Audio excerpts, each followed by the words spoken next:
Bienvenidos a la serie de podcast de formación financiera Aula para accionistas de CaixaBank. Arrancamos el 7º capítulo de Formación Financiera Aula, el podcast de formación para accionistas de CaixaBank. Y hoy contamos nuevamente con Natalia de Santiago, nuestra ponente residente en esta 5ª temporada. Bienvenida, Natalia. Gracias a ti, Josep. Encantada. Soy Josep Lob, responsable de formación para accionistas en CaixaBank. Empezamos.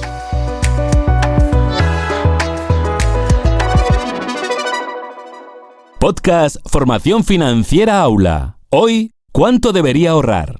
Natalia, hemos hablado mucho de productos de inversión y siempre dices que antes de invertir hay que empezar a ahorrar. Con lo cual, si queremos ser inversores primero, tenemos que ser ahorradores. La cuestión para mí y para mucha gente que nos está escuchando, ¿cómo podemos saber cuánto deberíamos ahorrar? Bueno, pues esto, como casi todo en finanzas, al final se suele medir en números y también luego hay otro tipo de medidas cualitativas, pero lo importante es saber que se puede medir si estás ahorrando suficiente o cuánto deberías estar ahorrando. Ya hicimos la temporada pasada un capítulo sobre un test de ahorro, digamos, y hoy vamos a complicarlo un poquito más para ver qué números deberíamos estar haciendo y saber si estamos ahorrando suficiente o no. Vale, como vimos la temporada pasada, podemos hacer un test de ahorro para ver si lo estamos haciendo bien. Esto es interesante, pero ¿cuál sería la primera pregunta que deberíamos plantearnos? A ver, la primera pregunta que nos tenemos que hacer todos es, ¿me cuesta llegar a fin de mes? Es decir, ¿llego a fin de mes bien? Lo que pasa es que mucha gente pues lo mide mes a mes y realmente hay que medirlo un año. ¿Llegamos a fin de mes bien todos los meses del año? Es decir, de repente que venga la renta en junio te supone un descalabro enorme o el IBI que pasa una vez al año y tal. Eso es lo primero que hay que medir. Es decir, llego bien, confortablemente a fin de mes los 12 meses del año. Y esa es la primera medida que hay que hacer. Esto ya se está poniendo cuesta arriba, ¿eh? Pero supongamos que nos va bien. A ver, ¿cuál sería la siguiente pregunta? Si digamos que llegamos confortablemente más o menos a fin de mes todos los meses del año, al final lo que tenemos que mirar es que al cabo de un año hayamos ahorrado como mínimo el 10% de nuestros ingresos netos.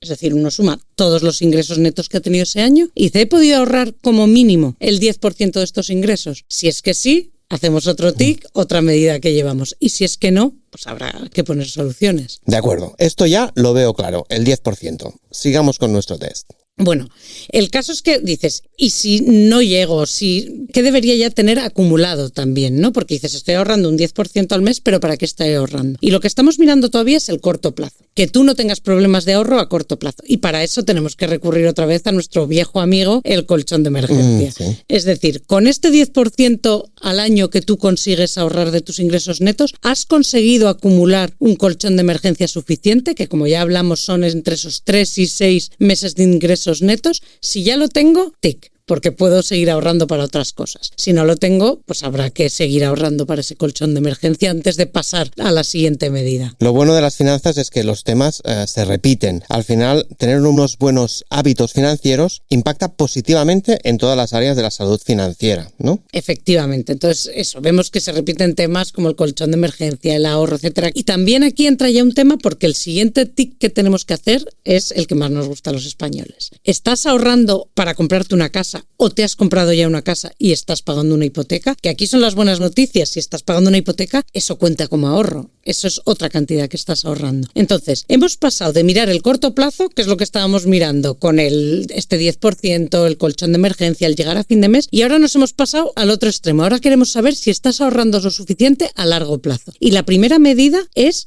si ya estás o bien ahorrando para comprarte una casa o pagando una casa. ¿Qué pasa? Que si tú ya estás pagando una hipoteca, pues no necesitas un ahorro adicional para la vivienda. Pero si tú todavía estás alquilado, todavía vives con tus padres o lo que sea, deberías estar ahorrando además con ese objetivo, con el de comprar una vivienda. ¿Por qué? Porque a largo plazo, de cara a la jubilación, tener una vivienda en propiedad es una ventaja aplastante. Esta sí que me la has puesto complicada. Dime que el siguiente paso va a ser un poquito más fácil. Pues es logísticamente más fácil que comprarse una casa, pero no lo cumple casi nadie. O sea, aquí es donde la gente empieza a fallar. Digamos que hasta ahora, pues mucha gente lo lleva, el colchón de emergencia no tanto, pero la gente sí que ahorra, se compra una casa, etcétera. ¿Y aquí qué pasa? El siguiente paso, el siguiente tic es, ¿estás ya ahorrando para la jubilación? Y por ahorrando para la jubilación me refiero, ¿estás haciendo aportaciones periódicas a una cuenta separada o a un producto de inversión o de ahorro a largo plazo para tu jubilación y todavía no hablemos de cantidades, que eso, cuánto exactamente para este objetivo lo vamos a hablar en un capítulo porque merece un capítulo entero para eso, pero deberíamos estar ahorrando todos los meses separando una parte de nuestro ahorro para la jubilación y aquí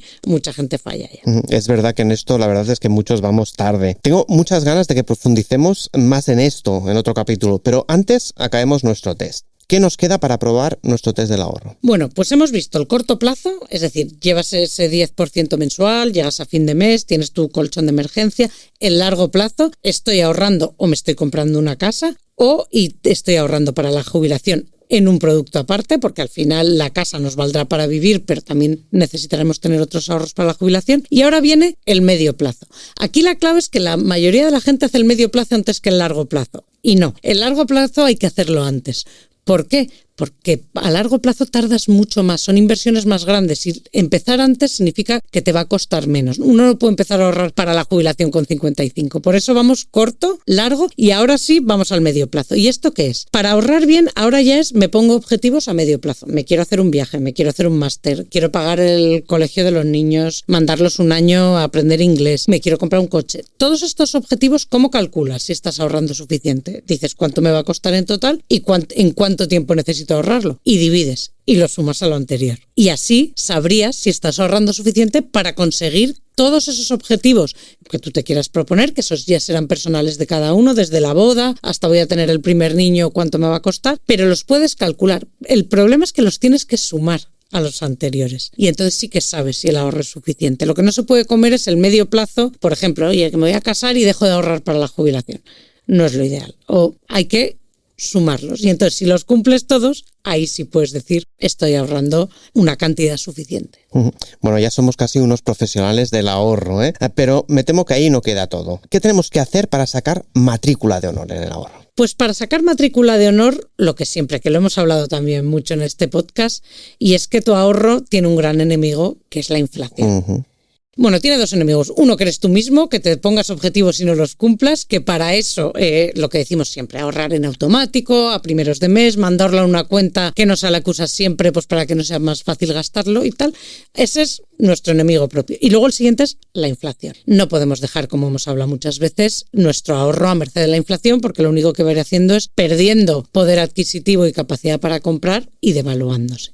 Con lo cual, para matrícula de honor hay que proteger nuestro ahorro contra la inflación de todas las formas de las que ya hemos hablado. ¿Algo más que debamos saber para evaluar nuestro ahorro? O sea, ¿alguna red flag que debamos tener en cuenta? Hay ciertas cosas que tenemos que ver que si nos pasan es que algo estamos haciendo mal, ¿no? O sea, por ejemplo, si a ti te llegan que tienes que tirar de tu colchón de emergencia. El colchón de emergencia está para cosas que tú no puedes prever, ¿no? Como, oye, de repente una avería súper seria en el coche o, yo qué sé, una emergencia médica que te requiere un desembolso, una gotera, cosas que no puedes prever. Si tienes que tirar de tu colchón de emergencia para cosas como la declaración de la renta, es previsible, nos pega mucho susto, pero lo podíamos prever. El IBI, cosas que no son emergencias reales, eso es un red flag.